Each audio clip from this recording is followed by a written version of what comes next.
Entonces, listos a estudiar esto del Antiguo Testamento.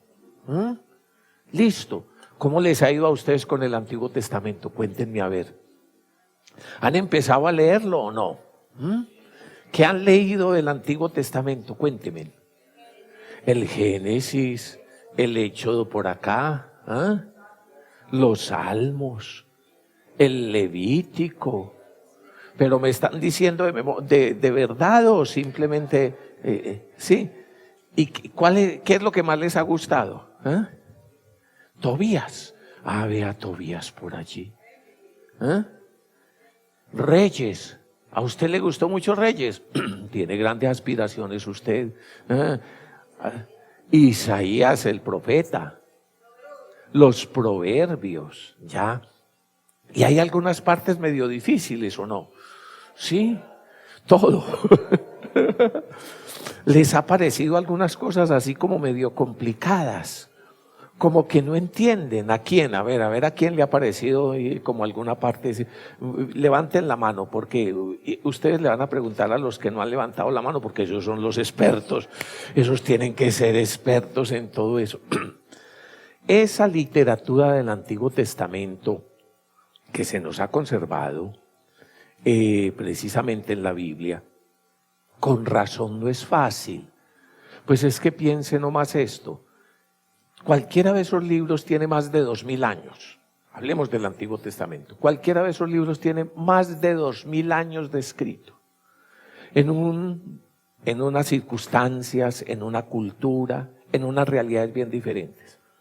Si cualquiera de nosotros tomara, por ejemplo, un libro como El Quijote, o como Las Moradas de Santa Teresa, o como algunos de los clásicos de las diferentes literaturas, que apenas pueden tener 500 años, ¿ya? Apenas 500 años, allá a la vuelta de la esquina. Y comienza uno a leer, y no solo a veces los modismos, las expresiones, las realidades culturales que refleja, nos hace difícil la comprensión de esos temas, y uno tiene como que trasladarse en la historia a esas situaciones. Ahora cuanto más con escritos de hace 2000 años. Imagínense. Es más, son los escritos de la literatura antigua, nomás hablemos como literatura, en este primer momento, son los escritos como literatura antigua que más son leídos en la humanidad y que siguen teniendo una vigencia interesante, que siguen teniendo una aplicación importante a la vida de todos nosotros. Y qué bueno que estemos deseosos de leerlos y de leer en definitiva toda la Sagrada Escritura. Yo recuerdo un amigo que recién se metía en el mundo de la Biblia y estaba fascinado y leía y estaba como todos con 1000 preguntas. Entonces salimos alguna vez a almorzar. Él me hacía una pregunta y la otra, y entonces hablábamos de temas de la palabra del Señor. Y por allá en el restaurante había alguien que lo conocía a él, una persona también de los mismos negocios de textiles. Y entonces se acercó al vernos hablar tan animados, porque seguramente él pensó, ¿qué negocio estarán haciendo? Yo me voy a pegar ahí. Eso debe estar muy bueno porque están muy animados. Cuando por fin se pegó a la conversación, vino, saludó, tal cosa y tal otra vez, mucho gusto, te presento a este. ¿Y de qué están hablando, hombre? Yo le digo, de la Biblia, hermano. ¿De qué? Casi se desmaya. De la Biblia. Como hizo esa cara tan extrañada, entonces mi amigo le dijo, de la Biblia. Es que usted no la ha leído, hermano. El que recién comenzaba a leer la Biblia ya se creía un experto. Y yo decía, es que usted no la ha leído, hermano. ¿Cómo así? Si eso es de mínima cultura general. ¿De qué? O sea que si el otro no lo había leído, ¿qué? Inculto, ignorante, ni siquiera la mínima cultura general. ¿Para qué le digo que no? Leer las Sagradas Escrituras, los libros que más han influenciado la historia de la humanidad, sea uno creyente o no, hay que leerlas, hay que conocerlas, hay que conocerlas. Tanto más nosotros los creyentes, tanto más nosotros los cristianos debemos conocer las Sagradas Escrituras. Por eso yo los felicito. Y una vez más les digo que aun cuando no tengan buena cara, se ve que ustedes tienen buen gusto. Querer estudiar, leer y sacar tiempo para la palabra de Dios ya es una bendición. Felicitaciones. Pero como saben, el comprenderla no es siempre fácil. Y ya van entendiendo en parte por qué. La literatura de hace más de 2000 años, de otro tipo de cultura, de sociedades, de costumbres, tan distante en el tiempo, otras formas y maneras de escribir, pues es por pura gracia de Dios, porque es palabra inspirada, que sigue teniendo esa resonancia en nuestros corazones. Pero efectivamente hay una cantidad de textos y de situaciones que no es fácil. Y cuando yo comienzo estos estudios introductorios, tanto del Antiguo como del Nuevo Testamento, recuerdo mucho un amigo del que se nos cuenta en los Hechos de los Apóstoles, en el capítulo 8. Vaya usted a buscarlo. Hechos de los Apóstoles, capítulo 8. Un etíope que le gustaba también como a usted leer la Biblia, pero que tenía también como usted ese problema. ¿Cuál? Que había muchos pasajes que no entendía. Y entonces el Señor le manda a Felipe y lo coloca al lado cuando está leyendo un pasaje del Antiguo Testamento, precisamente un pasaje del profeta Isaías. Y Felipe entonces le dice, ¿entiendes lo que estás leyendo? ¿Ah? ¿Y saben qué le respondió este amigo? ¿Qué voy a entender si nadie me explica? ¿Qué voy a entender si nadie me explica? Escuchen el contexto que es muy bonito. Pasaje tomado del libro de los Hechos de los Apóstoles. Capítulo 8, verso 26 y siguientes. El ángel del Señor habló a Felipe diciéndole, levántate y márchate hacia el mediodía por el camino que baja de Jerusalén a Gaza. Es desierto. ¿Ustedes han oído mentar la franja de Gaza? Claro. Es una franja desértica contra el Mediterráneo que hay cuando uno va de Israel a Egipto. Entonces esa es esa franja por donde acontece esto que se nos va a narrar. Dice, se levantó y partió. Y aquí que un etíope, eunuco, alto funcionario de Candace, reina de los etíopes, que estaba a cargo de todos sus tesoros y había venido a adorar a Jerusalén, regresaba sentado en su carro leyendo al profeta Isaías. ¿Quién era? Un etíope. Por allá más abajo de la segunda, tercera catarata del Nilo, entonces está Etiopía.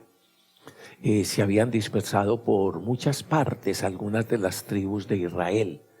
Y entonces allá probablemente dentro de esos etíopes también había algunos israelitas. Cuando uno va hoy a Israel, entonces encuentra muchos descendientes de Israel, inclusive algunos de tez un poco morena y de tez muy diferente como a la que uno se ha acostumbrado a ver los israelitas. Y resulta, y dicen que hacían parte de las distintas tribus que se fueron extendiendo por diferentes partes. Puede ser este caso de este amigo. Y habla de una reina que, ¿cómo le dijeron? Candace. Así como al regente en Egipto se le llamaba faraón, así como al regente en Roma se le llamaba emperador y a otros se les dice en otros sitios reyes, aquí tenía este título, Candace. Y entonces esta reina, ¿cuál era la función de este muchacho? Cuidar los tesoros. Mire, él era el ministro de Hacienda, era el encargado del dinero, era una persona de una alta alcurnia, pero como le tocaba cuidar los tesoros a la reina, dicen las malas lenguas que por eso lo habían hecho eunuco. Si usted no sabe que es eunuco, esté tranquilo. Entonces, lo cierto es que este amigo bajaba leyendo las Sagradas Escrituras, había ido al templo a adorar al Señor, como era precepto, ir siquiera una vez al año a Jerusalén, había ido a adorar a Jerusalén y regresaba, dice, sentado en su carro leyendo Isaías. El Espíritu del Señor dijo a Felipe, ¿quién? Mire, el Espíritu de Dios como gran protagonista en torno a la palabra de Dios. Qué bueno que usted lo sepa. El Espíritu de Dios, gran protagonista, de un lado, guiando la historia humana, de otro, guiando a los agiógrafos o escritores sagrados. El Espíritu de Dios guiando la historia humana, el Espíritu de Dios inspirando y guiando a los escritores sagrados, y el Espíritu de Dios guiándolo a usted y a mí, llevándonos a leer, a estudiar la palabra de Dios. ¿Usted creyó que vino aquí por desparchado? ¿O que está estudiando la palabra del Señor simplemente por algún tipo de interés, una cosa u otra? Sabe que la motivación más profunda, el que lo anima, ¿el qué? El que lo empuja, es ese ruaj de Dios, es ese Espíritu de Dios, el que precisamente lo está animando y quiere que usted conozca la palabra de Dios. Y ese mismo Espíritu de Dios en la iglesia suscita espacios como este, estilos de Felipes, estilos de espacios como este Felipe, para que estudiemos y conozcamos mejor la Sagrada Escritura. El Espíritu dijo pues a Felipe, acércate y ponte junto a ese carro. Felipe corrió hacia él y le oyó leer el profeta Isaías y le dijo, ¿entiendes lo que vas leyendo? Él contestó, ¿qué voy a entender si nadie me explica? Y rogó a Felipe que subiera y se sentase con él. El pasaje de la Escritura que iba leyendo era este. Fue llevado como una oveja al matadero y como cordero mudo delante del que lo trasquila. Así él no abrió la boca. En su humillación le fue negada la justicia. ¿Quién podrá contar su descendencia? Porque su vida fue arrancada de la tierra. Con razón no había entendido el amigo. El cuarto canto del profeta Isaías. ¿El qué? Cuarto canto, o sea que ¿cuántos hay? Mínimo 4, ¿cierto? El cuarto canto del profeta Isaías, final del capítulo 52 y comienzo del 53, es uno de los textos poéticos, como tantos de Isaías, más bonito, pero más extraño. Y hasta el día de hoy, el pueblo de Israel, los rabinos, los estudiosos, siempre se preguntaban, ¿a quién se refiere? ¿De qué está hablando? ¿Será del profeta? No, en algunas cosas parece que sí fuera del profeta, pero en otras evidentemente que no. ¿Será del pueblo de Israel? Sí, pero no, en otras partes está hablando de una persona y de que le ocurre esto y aquello. ¿Será del Mesías? Hay un tema en el Antiguo Testamento muy interesante que habla de los sufrimientos del Mesías. ¿Los qué? Los sufrimientos del Mesías. ¿Será que entonces este tema que va haciendo parte de todos esos sufrimientos del Mesías juntamente con algunos otros salmos y profecías hará parte de esto? Y entonces difícilmente se sabe de quién está hablando. Con razón el eunuco le preguntó a Felipe, te ruego que me digas de quién está hablando el profeta, de sí mismo o de otro. Felipe entonces, partiendo de este texto de la Escritura, se puso a anunciarle el Evangelio de Jesús. ¿Qué fue lo que hizo? Partiendo de este texto de la Escritura, se puso a anunciarle el Evangelio, la buena noticia de nuestro Señor Jesucristo. Eso es lo que nosotros queremos hacer. Cuando nosotros venimos a estudiar el Antiguo Testamento, el Primer Testamento, o pudiéramos decir esa literatura, esas sagradas escrituras del pueblo judío, esa literatura hebrea, entonces algunos hasta se hacen esa pregunta, pero ¿para qué vamos a estudiar eso? Y yo les recomiendo siempre que empiece con el Nuevo Testamento. Yo les recomiendo que empiecen con el Nuevo Testamento. Pero, ¿es necesario estudiar el Antiguo Testamento? Pues claro que hay que conocerlo. Por una cantidad de razones y las vamos a ir descubriendo. Hay que conocer el Antiguo Testamento, pero empezar por el Antiguo Testamento se hace un poquito más difícil, Inclusive algunas personas entonces hasta le llegan a uno a decir, pero es que ese Dios del Antiguo Testamento, eso es muy raro. Ese parece distinto al Dios del Nuevo Testamento. Yo con eso del Antiguo Testamento no me meto, dicen algunos. Inclusive a lo largo de la historia han llegado algunos a tender una distancia muy grande, a veces un abismo, entre el mensaje de Jesús y el Nuevo Testamento, el Evangelio y el Antiguo Testamento. Inclusive hubo unas herejías al principio, unas herejías que entonces hablaban de que el Antiguo Testamento había que desecharlo y que no había que creer sino en el Nuevo Testamento. La Iglesia no piensa así. Por el contrario, el Dios del Antiguo Testamento es el mismo Dios y Padre de nuestro Señor Jesucristo. Hasta hoy, sin embargo, muchos hebreos la siguen leyendo y no descubren en él el mensaje de Jesús. Y eso es importante tenerlo en cuenta de una vez. Nosotros, al estudiar y leer el Antiguo Testamento, lo hacemos con esta mirada, porque queremos desde allí conocer la revelación de Dios, del Dios y Padre de nuestro Señor Jesucristo, de Jesús el Mesías, el enviado.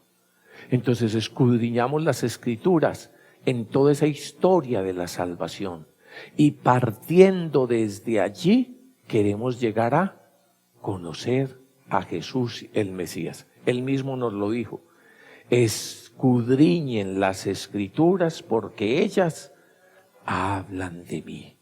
Escudriñen las Escrituras porque ellas hablan de mí. Eso es lo que vamos a hacer. Estudiar, escudriñar las Escrituras, sabiendo que en esas Escrituras, de alguna forma, nos llevan a Jesús. La Iglesia en el Concilio Vaticano II, ustedes se han leído y han estudiado, yo sé que todos mantienen muy viva la memoria del Concilio Vaticano II, ¿cierto? Mucho más ahora que acabamos de celebrar los 50 años del Concilio Vaticano II. En la Constitución Dei Verbum, en la Constitución dogmática Dei Verbum, ¿cuál Constitución? Dei Verbum, palabra de Dios. Hay distintas constituciones fundamentales en el Concilio Vaticano II. El Concilio Vaticano II es uno de los grandes acontecimientos de la Iglesia en toda la historia. Escúcheme, el Concilio Vaticano II es uno de los grandes acontecimientos de la Iglesia en toda la historia. Entonces, esa primera asamblea de Jerusalén, año 48, que algunos lo llaman como primer concilio, fue determinante. Y a lo largo de la historia ha habido otros concilios famosos, que Nicea, que Constantinopla, en fin, después que el de Trento, que el Concilio Vaticano I, en fin. Pero entre todos los concilios, el Concilio Vaticano II es algo espectacular, espectacular. Lástima que la ignorancia, el ignorar tantas veces la vida de la Iglesia no nos ha permitido como estudiar y valorar y darnos cuenta qué es lo que el Espíritu y nosotros, como ya decían los primeros apóstoles, el Espíritu y la Iglesia, que es donde se desarrolla el quehacer de Dios a lo largo de la vida, el quehacer de Dios a lo largo de la vida. Entonces es el Espíritu de Jesús guiando la historia, guiando la Iglesia, guiando la vida. Y entonces, ¿qué es lo que el Espíritu de Dios nos lleva a decir y a discernir de una manera muy especial? Está en el Concilio Vaticano II, ilumina muchas cosas. Cuando en esa constitución sobre la palabra de Dios, que se llama Dei Verbum, entonces que yo los voy a invitar a que ojalá la vuelvan a leer, es cortica, pues si la fuéramos a estudiar detenidamente sí nos demorábamos, pero que ojalá la vuelvan a leer. Entonces, además, ha habido otros documentos en la Iglesia sobre la palabra de Dios, después del sínodo de los obispos, entonces vino un documento, una exhortación apostólica que llama Verbum Domini, también muy parecido, y así otros documentos. Pero siempre esta del Concilio Vaticano II, esta Constitución, tiene un papel importante. Oigan, algunas de los apartes de lo que habla en ese capítulo 4 de la Constitución Dei Verbum sobre el Antiguo Testamento. Como vamos a estudiar el Antiguo Testamento, por eso les sugiero que vayan y lo lean, es cortica. Por ejemplo, dice lo siguiente: el fin principal de esa economía o actuación antigua era preparar la venida de Cristo, Redentor universal, y de su reino mesiánico anunciada por los profetas. Voy un poco más adelante, dice: los libros del Antiguo Testamento, según la condición de los hombres antes de la salvación establecida por Cristo, muestran a todos el conocimiento de Dios y del hombre y el modo como Dios, justo y misericordioso, trata con los hombres. Estos libros, aunque contienen elementos imperfectos y pasajeros, nos enseñan la pedagogía divina. En esos libros son palabra de Dios. Sí, son palabra de Dios. Y esos libros contienen elementos imperfectos y pasajeros. Sí. Aunque sean palabra de Dios. Sí. Y entonces, eso es todo lo que vamos a ir estudiando, para ir aclarando todas esas cosas. ¿Y por qué? Fíjese cómo muchas de las cosas que a usted lo han asustado al querer estudiar y leer el Antiguo Testamento, cosas y elementos que no se pueden tomar literalmente, al pie de la letra, de una manera fundamentalista, sino que hay que saberlo ubicar en ese tiempo, en ese momento de la cultura. Y además, en el proceso de la revelación, en ese proceso creciente de la revelación.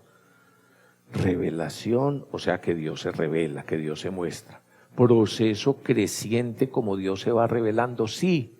Acuérdese de lo que dice la carta a los Hebreos.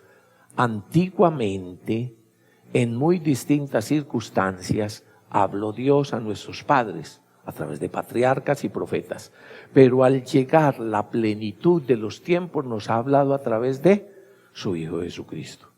La revelación de Dios, ¿la qué? ¿Qué es revelar? Correr el velo. ¿Usted se acuerda de esas fotos que tenía usted en la antigüedad? ¿Cómo eran antes de revelarlas? ¿Sí se acuerdan? ¿Sí se acuerdan que eran en rollo y que había que revelarlas?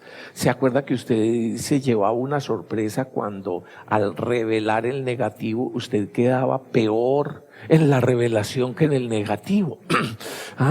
Pues resulta que revelar es ¿qué? Correr el velo. Esa revelación de Dios es progresiva. Esa revelación de Dios es en la historia. Esa revelación de Dios llega a la plenitud en Jesucristo. Y por lo tanto, en estos textos del Antiguo Testamento que recogen esa revelación y ese proceso en el Antiguo Testamento, ese proceso milenario. Mire, el Antiguo Testamento empezó por allá al final de la Edad de Piedra. Empieza la narración y la descripción al final de la Edad de Piedra y termina al principio de la era cristiana. ¿Ya? Recoge cantidad de elementos a lo largo de la historia, desde esa cultura, desde esas situaciones. Con razón entonces nos dice que Dios, que va mostrando pedagógicamente, que nos va enseñando pedagógicamente, estos libros contienen todavía elementos imperfectos y pasajeros, ¿sí? Por eso los cristianos debemos recibirlos primero con devoción. Expresan un vivo sentido de Dios, contienen enseñanzas sublimes sobre Dios y una sabiduría salvadora acerca del hombre. Encierran tesoros de oración y esconden el misterio de nuestra salvación. Sobre cada una de estas palabras tendríamos que profundizar mucho. Estos documentos tienen palabras muy sopesadas, muy densas, y detrás de esto hay mucho, pero poco a poco lo vamos a ir profundizando y por eso los invito a que lo van leyendo y que cada vez vamos penetrando más. Escuche por último lo que dice, hablando de la unidad de los dos testamentos. Dios es el autor que inspira los libros de ambos testamentos. ¿Cómo fue? Tanto el Antiguo como el Nuevo Testamento son libros inspirados por Dios. Hacen parte de las Sagradas Escrituras, hacen parte de la Biblia. Muy bien. De modo que el Antiguo Testamento encubriera el Nuevo y el Nuevo Testamento descubre el Antiguo. Es una expresión muy interesante. ¿Qué fue lo que hizo? Así lo decía San Agustín.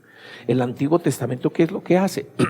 De alguna forma, como que encubre, como que abarca el Nuevo, pero solamente en el Nuevo se descubre todo ese sentido de la revelación del Señor. Pero los dos son inspirados por Dios, a través de su Espíritu Santo. Pues aunque Cristo estableció con su sangre la nueva alianza, los libros íntegros del Antiguo Testamento, incorporados a la predicación evangélica, alcanzan y muestran su plenitud de sentido en el Nuevo Testamento. Alcanzan y muestran su plenitud de sentido en el Nuevo Testamento. Y a su vez lo iluminan y lo explican. Muy bien, muchas cosas pues tendríamos que decir para ir entrando en cómo considera la Iglesia el Antiguo Testamento. Por ahora que nos quede, son libros inspirados por Dios, ¿verdad? Son libros que recogen toda esa historia de la salvación. Son libros a través de los cuales el Señor nos transmite pedagógicamente esa revelación que alcanzará su plenitud en Jesucristo y que contienen elementos imperfectos y pasajeros. También. ¿Cómo entender mejor todo esto? Es parte de lo que vamos a ir estudiando. Primero, después de esta introducción, abran su Biblia. Trajeron la Biblia, ábranla. Entremos de una vez, ábranla. ¿Y cuántos libros tienen ahí ustedes? A ver, ¿cuántos tienen? Primer elemento. En realidad la Biblia, más que un libro, es toda una verdadera biblioteca. ¿Una qué? La expresión de que viene Biblia, biblión, significa los libritos, los libros, la biblioteca. ¿Ustedes cuántos libros tienen en la casa? Cuenten a ver. Calculen a ver. Por ejemplo, hay unos que tienen menos de 50 libros. Hay otros que tienen más de 200 libros. Tampoco así. ¿Alguno de ustedes tiene más de 200 libros? Ahora mucho por el internet. Yo tengo una cantidad de libros. Bendito sea Dios. Entonces tenemos como 3 bibliotecas. Una en la casa, en la parte de abajo, otra en el segundo piso, que no nos caben, unos detrás de los otros y otra aquí. Y además de eso, el internet. Nos ha gustado desde el principio leer mucho. Y poco a poco la lectura fue haciéndose especializada en temas de Sagrada Escritura, en temas de teología de la palabra del Señor. Pero siempre nos ha gustado leer mucho. Y cuando uno tiene, como usted, un montón de libros, de vez en cuando tiene que sacar un fin de semana o una tarde. No, yo voy a organizar esto. Porque es que ya no encuentro. Yo sé que aquel otro lo presté. ¿Y a quién fue que se lo presté? No, qué berriondera, hombre, no me lo devolvió. El problema es que uno no presta y no los libros buenos. Porque ¿para qué va a prestar los malos? Y entonces, en fin, eso de prestar libros, deje así. En todo caso, cuando uno va a organizar la biblioteca, tiene que organizarla. Y cuando va a organizarla, tiene que escoger criterios. Por ejemplo, ¿qué criterios podría usted escoger para organizar su biblioteca? Dígame. Por autor. Entonces sí, es que tengo 3, 4 o 5 de un autor, pongámoslos junticos. Otro criterio, por temas. Este tema es sobre comida culinaria. Este tema es de deportes. Entonces aquí está la hazaña de Egan Bernal y tal cosa y tal otra. Y entonces, este tema es ¿de qué otra cosa? De jardinería. ¿De qué otras cosas tiene usted? Entonces de psicología. Ya. de inglés. Entonces los 50 cursos de inglés que le sirvieron para llenar la biblioteca. Y entonces, todo el montón de cosas que usted tiene allá va organizando su biblioteca, los cuadernos y los libros de la secundaria, que quién sabe si le sirvan a su hijo, quién sabe, al menos como recuerdos arqueológicos, en fin. Pero cuando usted tiene un montón entonces ya a usted que le gustan más las cosas espirituales, bueno, y a esta parte van a ser todos los libros de vida espiritual, ¿cierto? Pero cuando usted comienza a tener muchos de vida espiritual, también tiene dentro de ellos que empezar a dividir. Por ejemplo, estos de estudio de Sagrada Escritura, estos de espiritualidades, de oración, de sanación, de esto o aquello. Uno tiene que organizar la biblioteca. Eso es lo que han tenido que hacer desde la antigüedad todos los que se han acercado a la Biblia. Y las comunidades, tanto la comunidad judía como las comunidades cristianas, han tenido que organizar la biblioteca. Usted ya se lo entregan ahí, organizadito. Algunos de ustedes creían que tenían menos de 50 libros en la casa. Se equivocan. A ver, ¿trajeron Biblia? Levanten la Biblia. Levanten la Biblia. ¿Cuántos tienen ahí? Mínimo 73. Ya tienen 73, eso es una maravilla. Entonces usted puede decirle a su sobrino o por allá al que se va a graduar: hijito, yo pensé bien, esta nueva generación le hace falta volver a leer. Es cierto que el internet y todo eso ayuda, pero es muy bueno los libros. Entonces usted le llena una tarjetica: sabiendo esto, he decidido regalarte una biblioteca entera, 73 libros. Usted le va a llenar la tarjetica y le dice que le va a regalar ¿cuántos?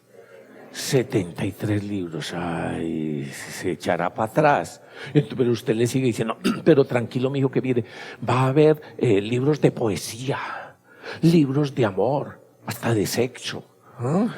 Y va a haber libros de economía y de historia.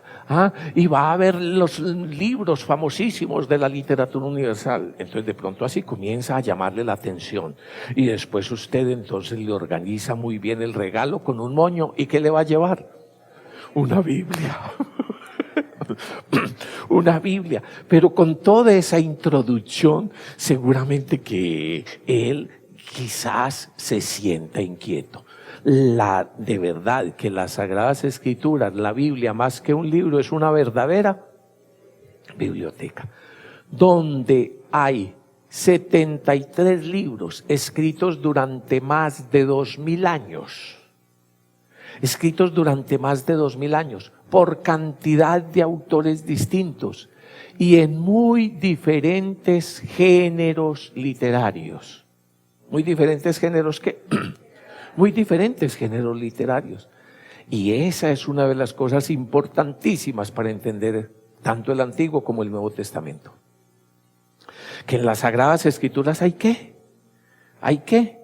¿Diferentes qué? Diferentes géneros literarios. Hay diferentes géneros literarios.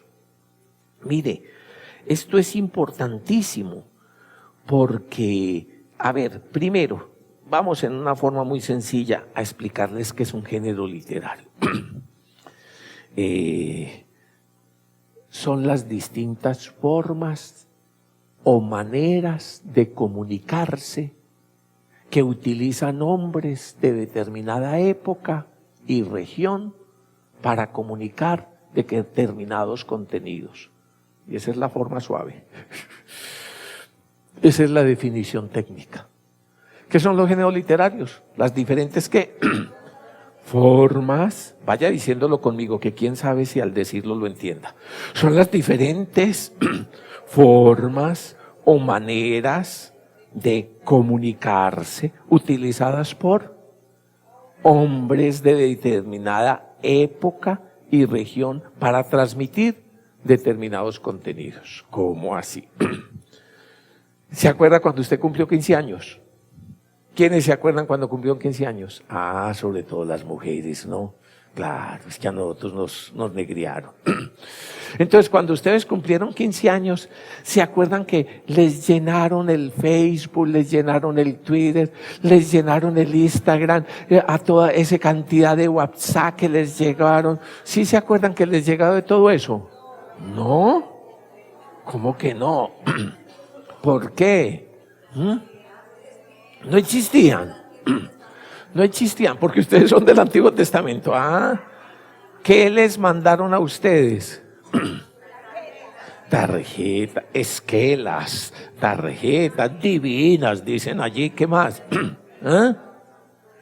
¿Qué más? Poemas, y cómo les mandaron los poemas, o les mandaron a cantar allá, y serenatas, y además otra serie de cosas, ¿cierto? ¿Qué más? Telegramas. Y entonces telegramas de 3 palabras. Salúdote. ¿O qué más era que decía? Y entonces en una sola palabra, ¿se acuerdan que eso lo cobraban por palabras? Claro. Y entonces en una sola palabra tenía uno que decir todo el telegrama. Bueno, aun cuando algunas de ustedes, cuando cumplieron 15 años, las felicitaron fue con señales de humo, de una montaña a otra. ¿Qué son esas cosas? Géneros de comunicación. Géneros de comunicación utilizados por hombres y mujeres de determinada época y región. Hoy usted ve el nacimiento de nuevas formas de comunicación.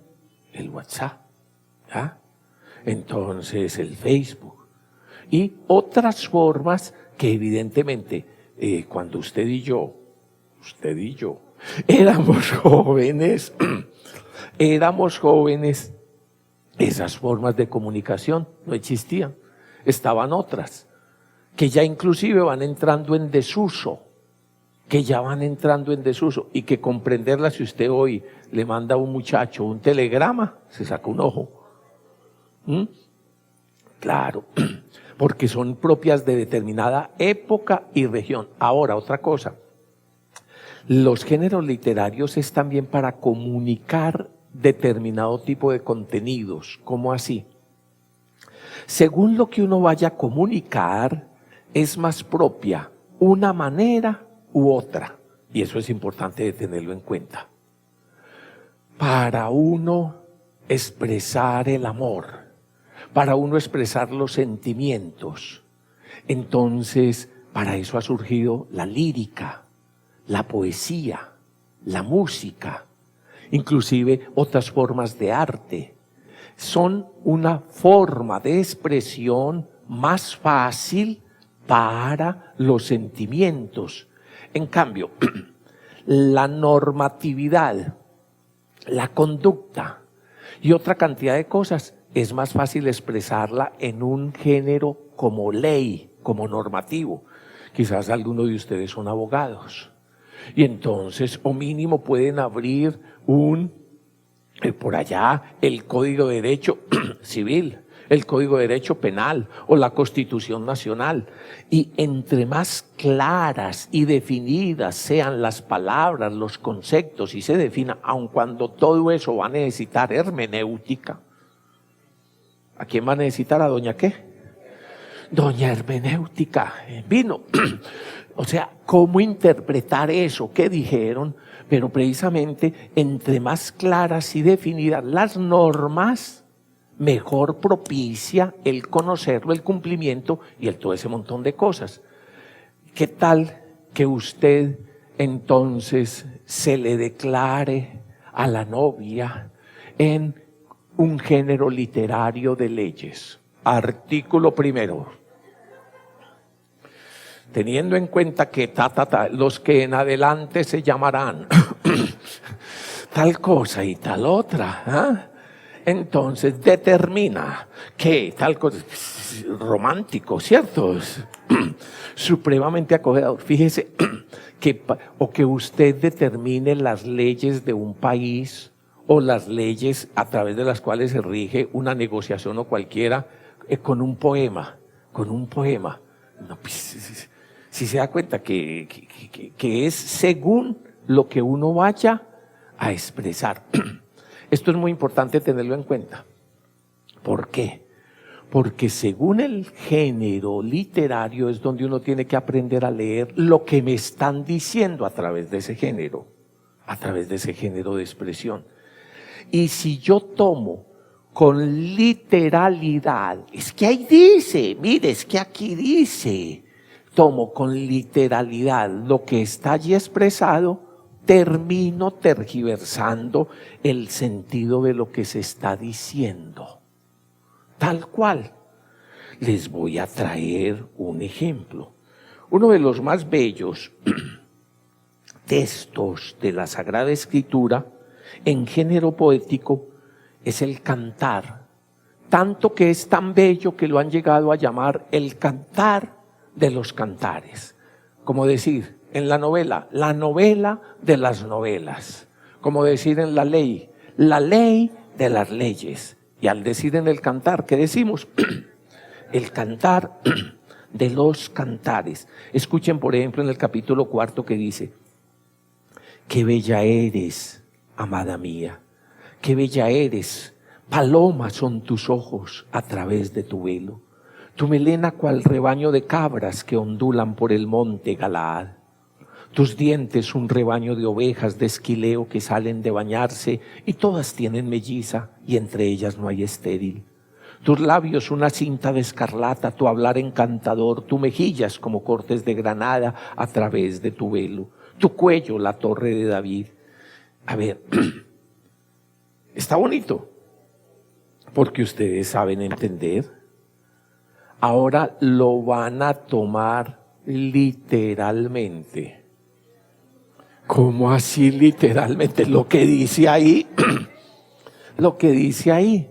Si usted tomara este texto, que es poético, que tiene una forma de expresar y una intencionalidad, y la toma como si fuera una narración histórica, ¿será que esto no tiene valor histórico? Tiene valor histórico. ¿Será que esto no tiene verdad? Tiene verdad. Y me interesa que entiendan mucho esto. Porque el problema con la gente cuando cree que algo es un género literario, entonces es pensar, entonces eso es mentira. No, no es mentira. Solamente que hay que saber leer qué verdad está expresando en esa forma.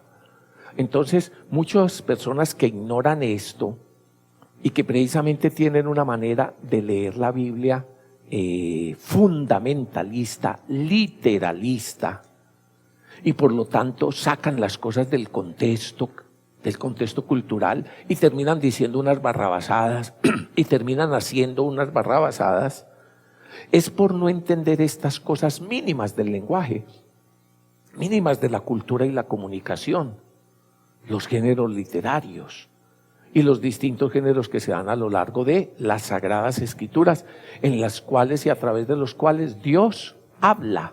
Dios está hablando en el lenguaje humano para que los humanos le podamos entender. Este ejemplo es gráfico.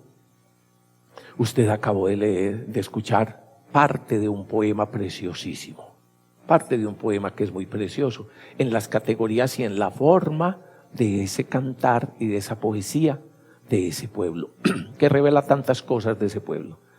Si usted comienza a decir, como dicen algunos, es que aquí dice, mire, pues sí, mire lo que dice.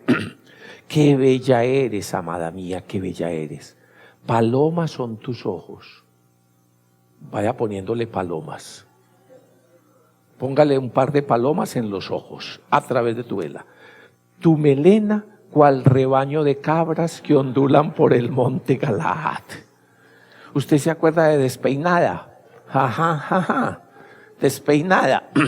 Esa era una poma en relación a esta. ¿Cómo es su melena? Un montón de cabras que ondulan por Galaad. Mire, la próxima vez que usted se mire despeinada al espejo, dice, tal como canta el cantar de los cantares. Unas cabras para un lado y otras para otras. Muy bien.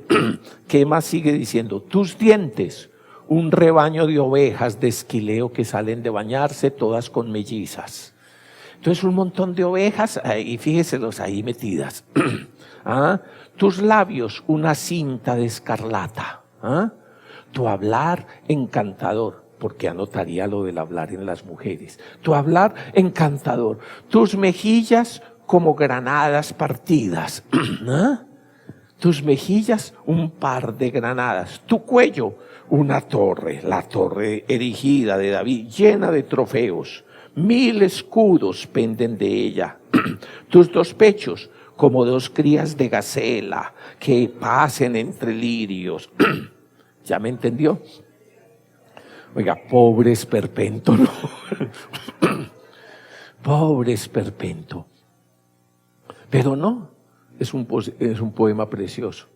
Lo que pasa es que tenemos que conocer el género literario. Y ya me va dando pie para entrar a eso que usted ya leyó. Los 11 primeros capítulos del Génesis. Por ejemplo, los 11 primeros capítulos del Génesis tienen un género literario especial, distinto a cuando comienza el capítulo 12 del Génesis en adelante con Abraham. Cuando comienza con Abraham podemos hablar de un género histórico. ¿Cómo así histórico? Mire, para contar los acontecimientos que se desarrollan en la historia, el mejor género es la narración. Para contar lo que se desarrolla en la historia, coordenadas de tiempo, de lugar y de relaciones de cultura. Esas son las coordenadas de la historia, ¿se acuerdan? Un tiempo, un lugar, una cultura. Por eso y el mejor género para expresar lo que ocurre en la historia es la narrativa. Por eso la narrativa casi siempre tiene esta forma.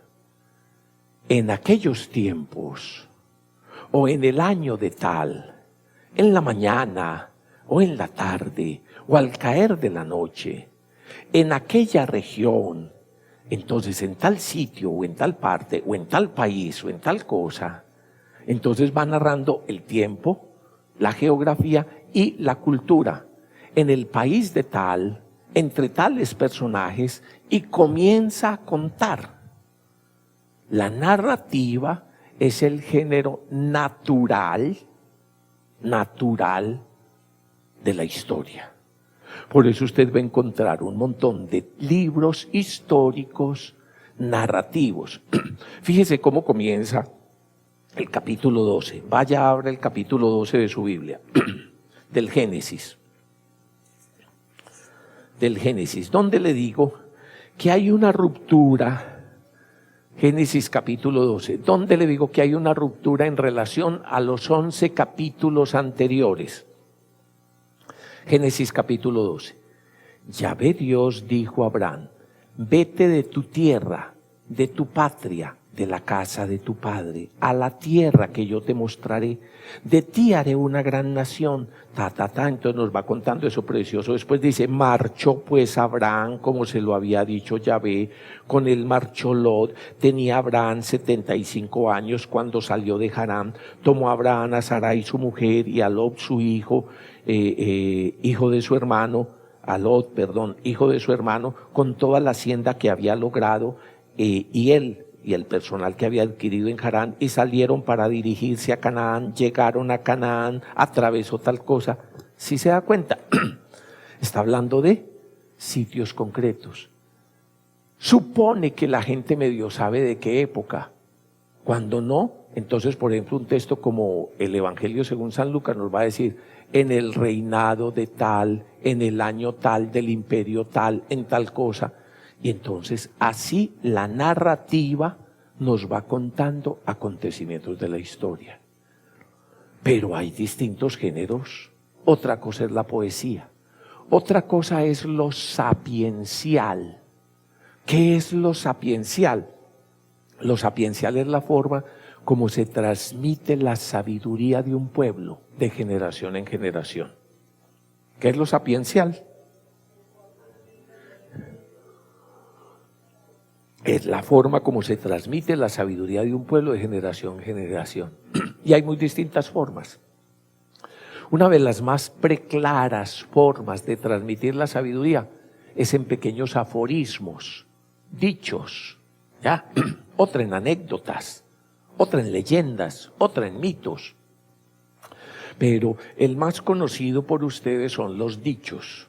A ver, expresen algunos dichos de la sabiduría popular.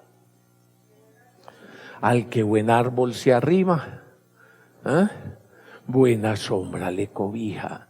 Y entonces, ¿qué estamos diciendo detrás de eso? Estamos recogiendo todo un montón de saber popular que los padres y la cultura le está diciendo, mijito, hijita, fíjese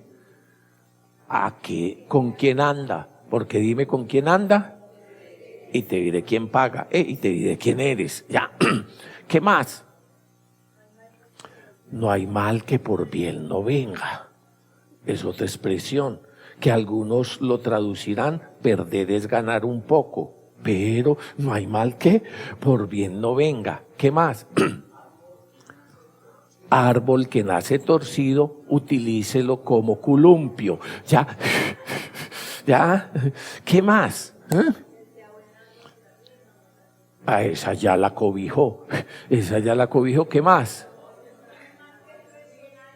No hay mal que dure 100 años, ni cuerpo que lo resista, por eso esté tranquilo, ¿ya? ¿Qué más? Cuando el río suena, al que no oye consejo, no llega viejo. ¿Qué? ¿En boca cerrada? No entra mosco. Mire, usted se ha leído los proverbios, se ha leído el eclesiástico, se ha leído el eclesiastés. Esos son textos de la sabiduría. Esos son textos de la sabiduría. Cuando usted se va a leer esos textos, proverbios, eclesiástico, eclesiastés, se va a encontrar con un montón de dichos parecidos.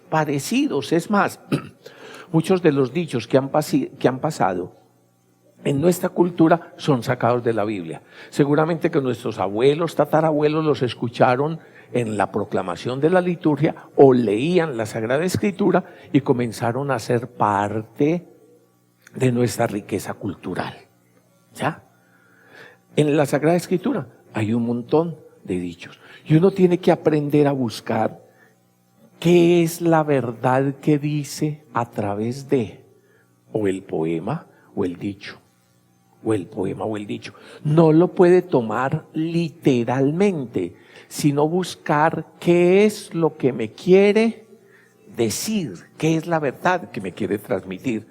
Con eso espero que les quede claro que cuando decimos que algo está en un género literario, y todo está en un género literario, todo está expresado en un género literario, solamente que es que nosotros nos hemos acostumbrado a unos pocos,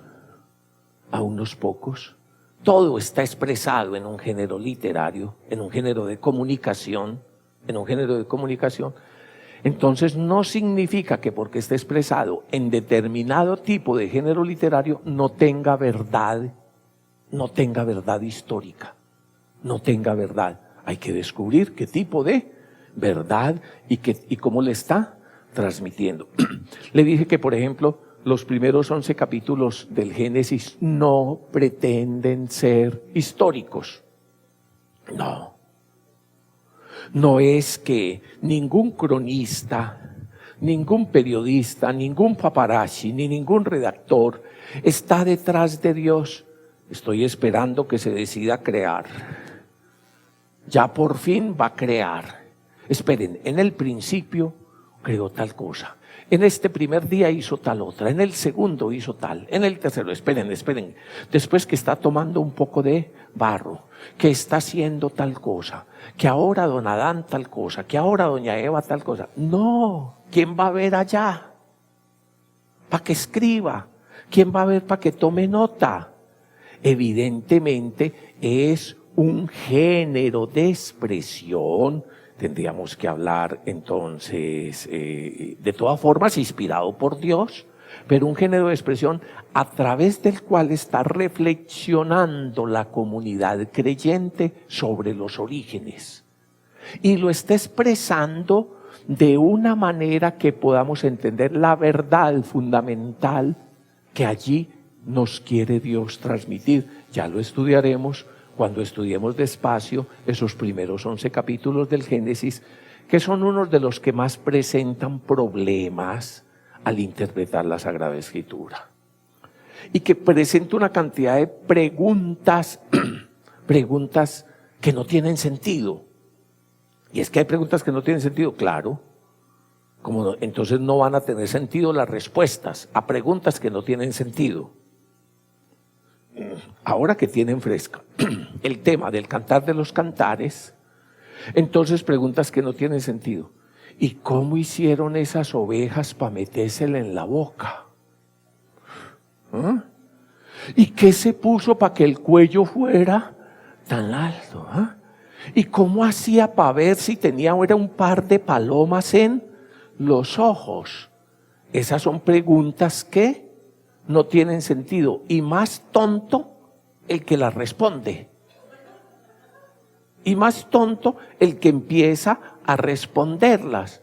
No, es que eso debió haber sido que piense y verá, vea, mire y verá, venga y vea. Entonces, Génesis. Resulta que al principio, ¿quiénes fueron? Don Adán y doña Eva. ¿Cuántos hijos tuvieron? 2. ¿Quiénes?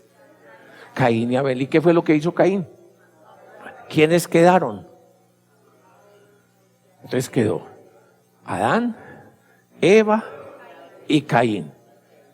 ¿Y de dónde vinieron los otros? ¿Quiénes tuvieron hijos? Don Adán y doña Eva. Muy bien. ¿Y con quién se casó Caín? Con la hermana. Sí. ¿Ah? Y entonces, ¿habían qué? ¿Y dónde salieron los habitantes? ¿Y de dónde salieron esos si todavía no había sino 3? ¿Ah? ¿Y de dónde salieron esos? ¿Ah? ¿Y de dónde tal cosa? ¿Y cómo le meterán las rayas? ¿Y cómo le metieron las palomas a los ojos? ¿Y cómo le metieron las tal cosa? Párela ahí. Y entonces, al árbol torcido, ¿y por qué se torció? ¿Y cómo se torció? ¿Y qué nivel de inclinación tiene? Perdón, ¿pero ese árbol era de qué? Pero lo que pasa es, entonces, si uno no entiende el género de expresión que está comunicando y lo que le quiere decir, termina uno haciendo las preguntas que no son. Para que me entiendan, vamos a leer la segunda carta de San Pedro, capítulo 1, verso 20 y 21, que es la regla de oro para que ustedes entiendan la Biblia. Eso se puso bueno. ¿Eh? ¿La qué? La regla de oro. Hay una regla de oro. La regla de oro para que ustedes entiendan la Biblia en la segunda carta de San Pedro, capítulo 1, verso 20 y 21. Mientras ustedes la encuentran, les voy leyendo la introducción en el verso 19. Así se nos hace más firme la palabra de los profetas, a la cual hacéis bien en prestar atención, como una lámpara que ilumina en medio de un lugar oscuro, hasta que despunte el día y se levante en vuestros corazones el lucero de la mañana. Después de esta introducción poética, que nos invita a hacerle caso a la palabra de Dios, porque es como una lámpara que ilumina nuestras oscuridades, oiga lo que dice, segunda de Pedro, capítulo 1, verso 20. La regla de oro para entender bien las Escrituras. Ante todo, tened presente que ninguna profecía de la Escritura puede interpretarse por cuenta propia. ¿Cómo fue eso? Ninguna profecía. Cuando dice aquí profecía, está hablando en términos totales, no solamente el género profético y lo que nosotros consideramos profetas, ya hablaremos más adelante de eso, sino toda la revelación de Dios no puede interpretarse por cuenta propia. ¿Se acuerdan cuando en el credo decimos que el Espíritu Santo, creo en el Espíritu Santo que habló por los profetas? También ahí se refiere a toda la revelación. Entonces, toda la revelación no vino por cuenta propia. No fue simplemente lo que cualquiera quiso poner. Porque nunca profecía alguna ha venido por voluntad humana, sino que hombres movidos por el Espíritu Santo han hablado de parte de Dios. ¿Qué fue lo que pasó? No oigo, ¿cómo fue? Hombres movidos por el Espíritu Santo. ¿Ah? Hombres movidos por el Espíritu Santo han hablado de parte de Dios. Muy bien. Mire los tres actores fundamentales de la Escritura. Es así como va a llegar a colocarse las Sagradas Escrituras o la Biblia, se va a llegar a existir en realidad. ¿Son qué? Hombres, verdaderos hombres. Sí. Por lo tanto, si son verdaderos hombres en su lenguaje, en su cultura, en sus géneros de expresión, en su realidad. Pero están movidos por el Espíritu Santo, porque es Dios el que quiere hablar a través de ellos. ¿Las Sagradas Escrituras son verdadera palabra de Dios? Sí. ¿Las Sagradas Escrituras son verdadera palabra humana? A ver, ¿las Sagradas Escrituras son verdadera palabra de hombres? ¿Las Sagradas Escrituras son verdadera palabra de Dios? Póngame cuidado. ¿Jesucristo es verdadero Dios? ¿Jesucristo es verdadero hombre? A ver, ¿Jesucristo es verdadero Dios? ¿Jesucristo es verdadero hombre? ¿Y cómo es eso posible? Por la acción del Espíritu Santo. Así como sabemos y afirmamos que Jesús, Yeshua, el Mesías, es verdadero, y es verdadero por la acción de él, así también sabemos y afirmamos que las Sagradas Escrituras son verdadera palabra humana y verdadera palabra de Dios. ¿Y cómo es eso? Por la acción del Espíritu Santo.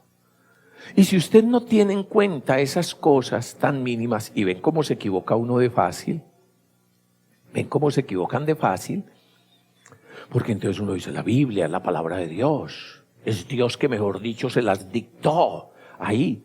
¿No tiene errores? Sí, no tiene errores en lo que se refiere a la salvación. En lo que se refiere a un montón de cosas, tiene los errores que tenían los escritores de la época. Creían que el mundo era plano. Consideraban los mapas de geografía según lo que conocían en la época. Cómo consideraban la ciencia, la física, la química y los distintos saberes, según la manera de conocer de los hombres de esa época y de esa región.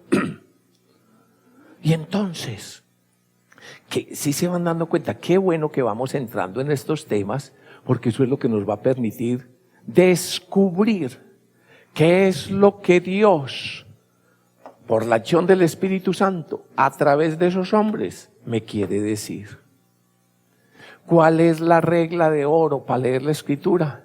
Entonces es descubrir lo que Dios, porque es verdadera palabra de Dios, es Dios el que me está hablando, es eso lo que quiero conocer. Entonces descubrir lo que Dios, por la acción del Espíritu Santo, a través de hombres y mujeres concretos de determinada época y región, me está queriendo decir. Esa es la regla de oro. Descubrir qué es lo que Dios, a través de la acción del Espíritu Santo, en el lenguaje y en la actuación de esos hombres reales, me está queriendo decir. Esto va a ser muy interesante cuando uno va comenzando a aprender a leer la Biblia. Por ejemplo, cada rato en las Sagradas Escrituras hay un montón de pasajes terribles propios de la historia terrible de los hombres y de las decisiones terribles de los hombres. Entonces, asesinatos, violaciones, crímenes, injusticias, palabras y cosas horribles. ¿Por qué? Fruto de las decisiones horribles de los hombres. Y eso está en la Biblia. Y muchas veces en una liturgia de la Eucaristía o en una liturgia de la palabra toca leer eso. Y que tales pasaron a espada, o sea que mataron a tal. Y que tales hicieron esto, y que tal hicieron esto, y que este traicionó, y que este hizo, y que este tal cosa, y que esta injusticia, y que este sufrimiento. Y después, para acabar de ajustar, terminan la lectura y dicen, palabra de Dios. Cualquiera que estuviera escuchando con algún sentido diría, ¿qué? Palabra de Dios. ¿Que Dios me está hablando? ¿Y qué es lo que está diciendo? Está diciendo que esos injustos, ladrones, asesinos, violadores, ¿cómo así? Inclusive muchos, cuando comienzan a leer estos textos sagrados, palabra de Dios, precisamente por esa ignorancia, entonces llegan a decir, ¿qué cuento de Dios, hombre? ¿Qué cuento de Dios? ¿O qué cuento de ese Dios? ¿O qué cuento de esas cosas? ¿Cómo va a hacer eso? Eso no lo hago ni yo. Eso no lo hago ni yo que soy tan bárbaro. Eso no lo hago ni yo. Y es que no estamos leyendo de una forma correcta. ¿Y cómo así que no estamos leyendo de una forma correcta? Claro, así como le expliqué lo de los géneros literarios y que no estamos leyendo de una forma correcta, cuando al leer el Cantar de los Cantares creemos que es que la muchacha tiene un par de palomas en los ojos y que tiene una torre en el cuello y que tiene una cantidad de ovejas en la boca, eso sí, las cabras en el pelo, eso supongamos que sí, pero así como no estamos leyendo correctamente eso y cualquiera lo entiende, tendríamos que haber entendido la base primera. ¿Qué?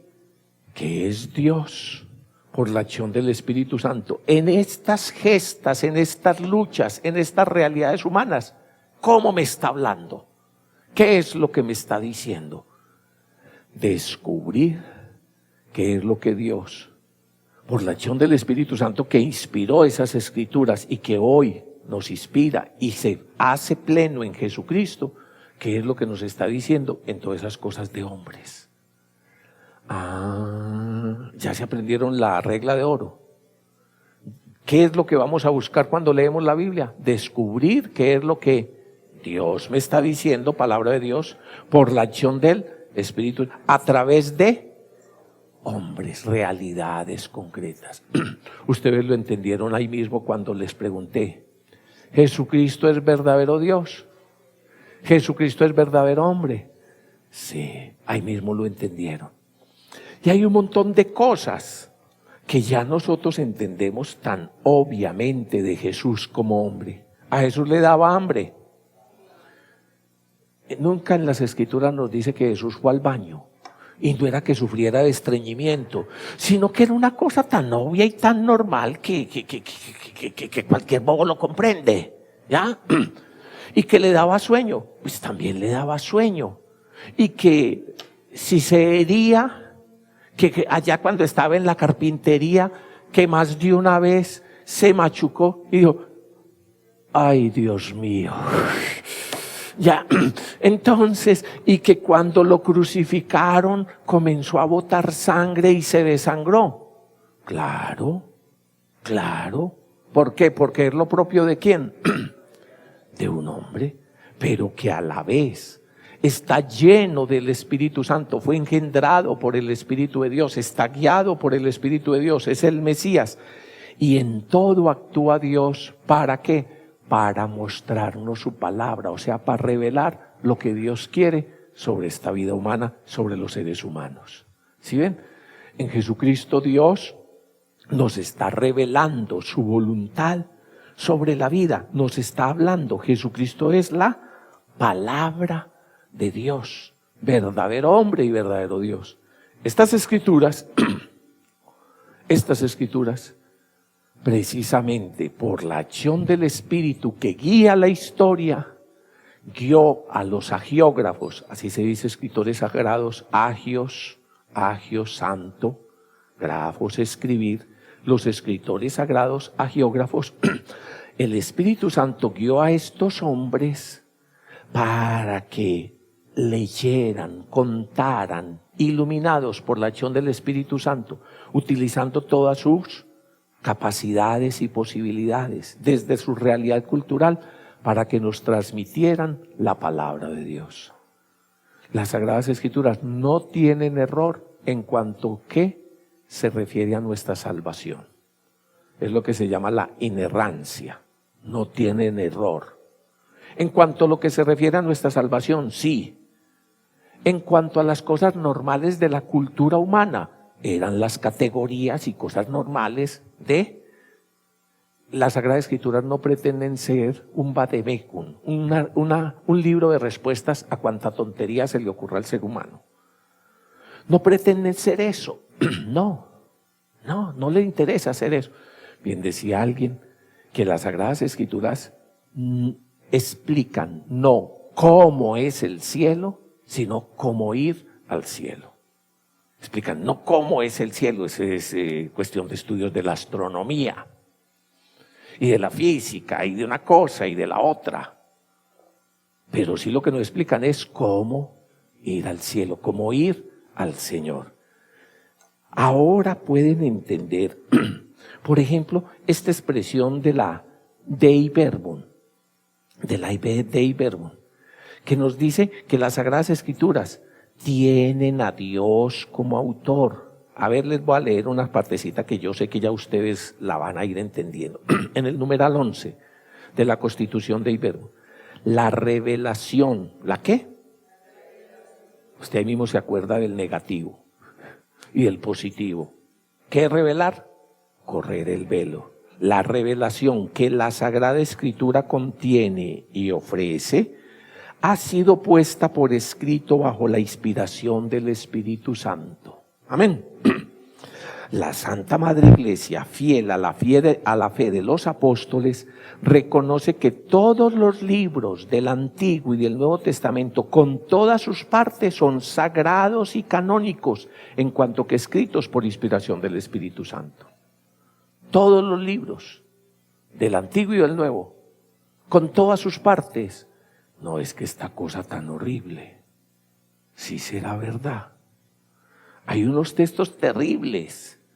Hay unos salmos por allá que hablan que el Señor hacia tal Babilonia asesina y opresora, que ojalá tus hijos sean estrellados contra las piedras, que ojalá tal cosa y tal otra. Y uno dice, ay Dios mío, ¿qué pasó aquí?